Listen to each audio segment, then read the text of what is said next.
Exclusive story जो क्लासा साहब के पास है शेख रशीद की वजारत के हवाले से, क्लासा साहब वो क्या है जिसका आपने उस दिन भी कहा था कि आप शेयर करेंगे? सुनिए सर, वैसे तो पूरा प्रोग्राम होना चाहिए था इस पर।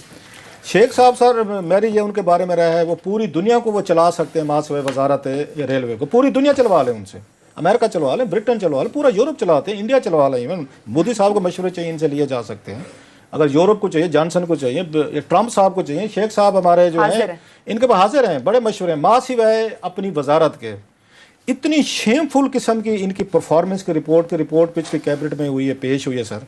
ये 6 अक्टूबर को यहाँ पे इजलास हुआ। कुछ ज़राए से मैंने कुछ चीज़ें थोड़ी सी पता की हैं कि सुप्रीम कोर्ट ऑफ पाकिस्तान ने इनसे कहा था कि आप जो काम जो इमरान खान साहब कहते थे, मेरे पास 200 प्रोफेशनल हैं, आने तो दें जनाब, हम यहाँ पे वो कहते हैं फटियाँ बांध देंगे। अब इनको बंदा मिला है कौन? शेख रशीद मिला है, जिसको टक्के की इंटरेस्ट नहीं है। माँ से पाकिस्तान प्रिविलेजेस के अलावा, मार धाड़ के अलावा, जुमले साजी और सारा दिन रट्टा लगाए रहते हैं। बंदे रखे हैं कुछ स्पीच राइटर जो इनको जुमले बना के देते रहते हैं और वो बोलते रहते हैं। इतनी अहम आपकी ये वजारत थी रेलवे की। इमरान खान साहब ने सबसे बड़ा जुल्म किया। Right man for the right job इन्होंने नहीं लगाया। ये अपने शेख साहब is one of the example. इनको पोलिटिकल कोई होता देते, साथ में तगड़ा सा बजट देते, शेख साहब ये आप उसके बाद बजट भी खाएं और तकरीरें भी करें, कम से कम इसको रेलवे को छोड़ दें। अब सुने जरा जो कैबिनेट में इमरान खान साहब, तो इमरान खान साहब वो कहते हैं he is the best man, क्योंकि सियासी तौर पर जुमलेबाजी कर लेता है, कोई टक्के की। ये उनके सामने पेश हुई हैं सारी चीज़ें। सुप्रीम कोर्ट ऑफ पाकिस्तान ने पोस्टमार्टम करके रख दिया। उन्होंने कहा जनाब ये जो इनकी वजारत है इनकी शेख साहब की, वो रिपोर्ट सुप्रीम कोर्ट की पेश की गई है कैबिनेट के सामने। उन्होंने कहा था कैबिनेट के सामने ज़रा इमरान खान साहब को बताएं कि आपके वजीर साहब शेख रशीद साहब की क्या वहाँ पे वो है। तो उन्होंने ये कहा कि there seems to be nothing in sight, कि ऑपरेशन इनके नहीं हो रहे, रेलवे के सर कोई वो कहते हैं ऑपरेशन नहीं हो रहे, कोई इंप्रूवमेंट नहीं हो रही, कोई यहाँ पे टक्के का वो कहते हैं काम नहीं हो रहा, और इसके जो एम्प्लॉइज हैं वो इस काबिल नहीं रह गए कि वो रेलवे को आके प्रॉपरली इसको ऑपरेट कर सकें, इसको चला सकें। और हुकूमत को बड़ी इस वक्त सख्त ज़रूरत है कि रेलवे को सीरियस ले, टॉप से बॉटम तक इसके हालात ख़राब हो चुके हैं और लोगों की जानों से जो खेल रही है ना रेलवे, कुछ इसके लिए हमें प्लान बताएं और कोई हमें बताएं कि आप इसको कैसे इंप्रूव करेंगे। ये जनाब ये 3 महीने पहले इन्होंने प्लान पेश किया सुप्रीम कोर्ट में। सुप्रीम कोर्ट ने ऑब्जर्वेशन उस पर नहीं उठा के बाहर फेंक दिया उन्होंने जुलाई में। उन्होंने कहा हमें दोबारा 1 महीने में रिपोर्ट पेश करें। जुलाई अगस्त 3रा महीना रिपोर्ट अभी तक सुप्रीम कोर्ट को नहीं पेश की, उनको डैम क्या कर लेगी सुप्रीम कोर्ट हमारा वहां पे। शेख साहब की जो अच्छा, इसके बाद उन्होंने बना लिया जनाब वो जॉब सीकर हैं, हमेशा सारी उम्र के 80-85 साल उम्र हो गई है। अब वो जो है डॉक्टर इशरत हुसैन साहब को कहा था अब वजारत शेख रशीद की है, वहाँ पे ब्यूरोक्रेसी अलहदा बैठी है, जकूटे बैठे, उन्होंने उसके जिम्मे लगाया डॉक्टर इशरत साहब के जिम्मे कि आप ना इसमें हमें बताएं हमने इंप्रूव कैसे करना है। उन्होंने कहा जनाब के बड़े बड़े, आपको पता है ना ये जो वर्ल्ड बैंक का पढ़ के आ गया, IMF का पढ़ के आ गया, बाहर से जो पढ़े लिखे माशाल्लाह आते हैं, तो उनके पास एक ही तरीका है कि यहाँ कंसल्टेंट लगाओ, यहाँ पे फलां जगह पे एक बंदा लगा दो, इसमें इसको ऐसे कर लेते हैं। सो उनका जो स्ट्रक्चर प्लान पेश हुआ है कैबिनेट में मीटिंग में, मैं सोर्सेज कह रहे हैं, उसमें सब लोगों ने उठा के उसका तिया पांचा किया है कि बेकार है, इसमें प्रॉपर तरीके का आपने चीज़ें जो सुप्रीम कोर्ट ने आपको कही थी वो की गई। उसमें सेक्रेटरी कैबिनेट अहमद नवाज सुखैरा साहब ने इतराज़ात उठाए। इसके बाद प्रिंसिपल सेक्रेटरी जो हैं यहाँ पे आजम खान साहब हैं, उन्होंने इतराज़ात उठाए। फिर पता ये चला है कि ये जो समरी तैयार करके कैबिनेट में है प्रॉपर होमवर्क नहीं है, ना इन्होंने लॉ डिवीजन से बात की है, ना इन्होंने फाइनेंस से बात की है, ना इन्होंने जनाब एस्टैब्लिशमेंट डिवीजन से की है। शेख साहब को कौन, इमरान खान साहब की जरूरत है वो शेख साहब पे तनकीद करें? जैसे बेनजीर भुट्टो साहब मुस्तफा खार से डर के उनको कैबिनेट में ले आई थी ना कि बहर रहा तो ज्यादा खतरनाक होगा मेरे लिए, वहां ज्यादा तकरीरें करेगा। इमरान खान साहब भी शेख रशीद के शर और उसकी तकरीरों के डर से उनको वजीर बनाया हुआ है। अदरवाइज उनकी परफॉर्मेंस के डॉक्यूमेंट्स उनके सामने पेश किए गए ना खान साहब के, खुद उनके सामने सब कुछ बताया गया है कि हाँ आपकी रेलवे सबसे ये ML बन रहा है। मुझे बताएं चाइनीज क्या, ये चाइनीज पूरे मुल्क में 1 नहीं 10 ML बना दें, इस पुअर आपकी उसमें है, आपकी प्रायोरिटी नहीं है, प्राइम मिनिस्टर की नहीं है, आपकी वजीरों की नहीं है, आपकी कैबिनेट की नहीं है। अब ये सुप्रीम कोर्ट का काम है कि आपको गाइड करे और आपको बताए कि जनाब आपने कैसे इंप्रूव करनी है। पूरी दुनिया कोशिश कर ले, पहले अंग्रेजों ने करके देख ली सर, वो नाकाम हुए। इससे पहले ये मुगल नए आए थे, उन्होंने की।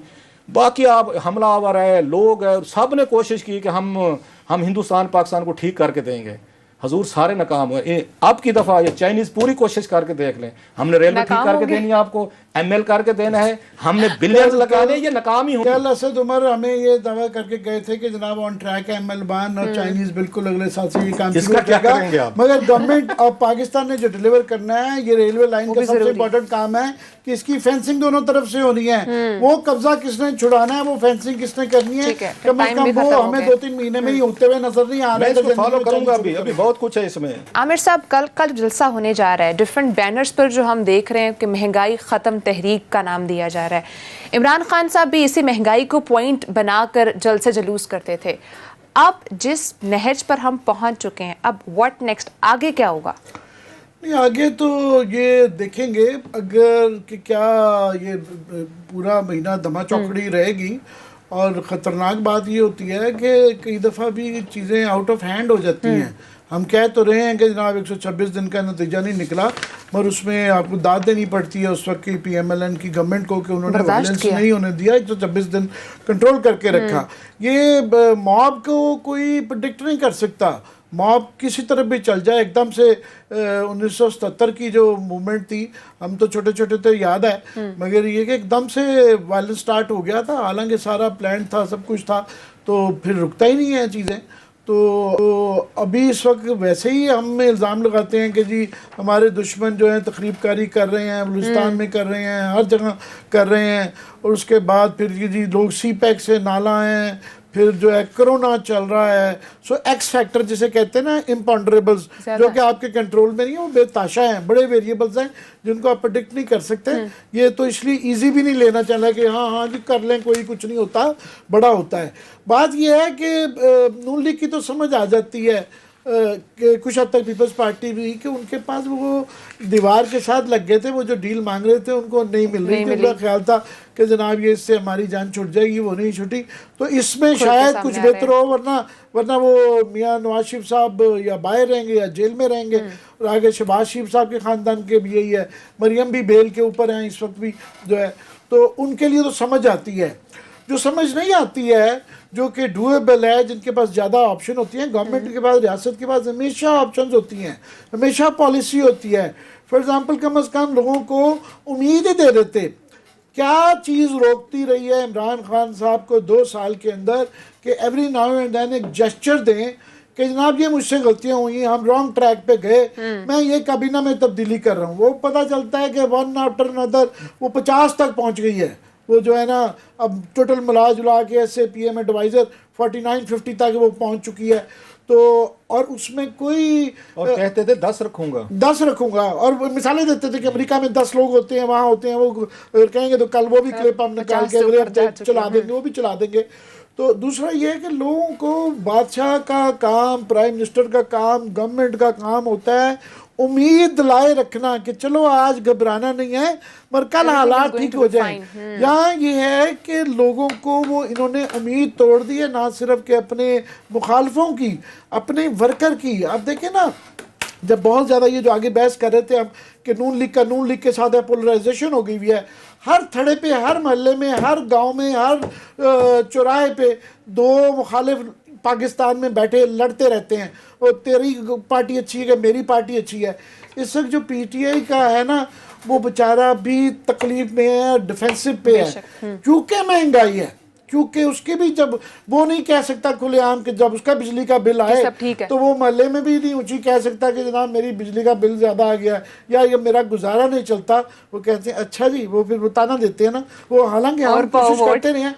बहरहाल साहब, हमारी एक पोजीशन रही हुई है कि जनाब हमने दिल नहीं देना है, डे टू डे बेसिस पे चले, इशू टू इशू चले कि जनाब यहाँ पे ये गलत है, यहाँ पे ये है, कोशिश करते हैं।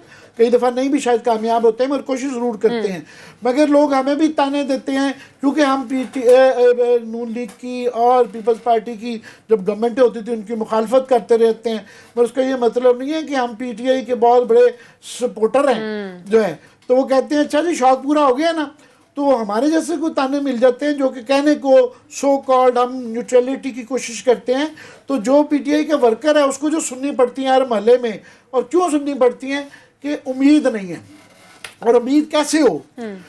फॉर एग्जाम्पल, अगर ये बड़ा सा पैकेज ये हफ्ता 10 दिन पहले देते हैं कि जनाब ये मैंने ये जो 10 जो नालायक वजीर हैं जिनकी चोरियां पकड़ी गई हुई हैं, खुद कैबिनेट के अंदर फवाद साहब कहते हैं, कल असद साहब भी मान रहे थे कि जनाब महंगाई हुई। वो हमें वीट पे भी झूठ बोला गया, हमें आटे पे गलत facts दिए गए। आटे में भी झूठ बोला गया, चीनी में भी झूठ बोला गया, हम जो है उस पे हमने PIA पे हमने IPPs पे पकड़ा, GIDC पे पकड़ा कि जनाब इनको झूठ बोल रहे जा रहे हैं, ये पेट्रोल की डिमांड के ऊपर LNG मंगवानी होती है, झूठ बोला जाता है। वो झूठ बोलते हैं और कोई हेड्स डू नॉट रोल, किसी को नहीं निकाला जाता, किसी को डर नहीं है। वो जो मैंने कहा था ना, एक वो जो नवाब काला बाग फैक्टर था पाकिस्तान की, उसमें 1000 साल हुक्मरानी, वो बहु फैक्टर है।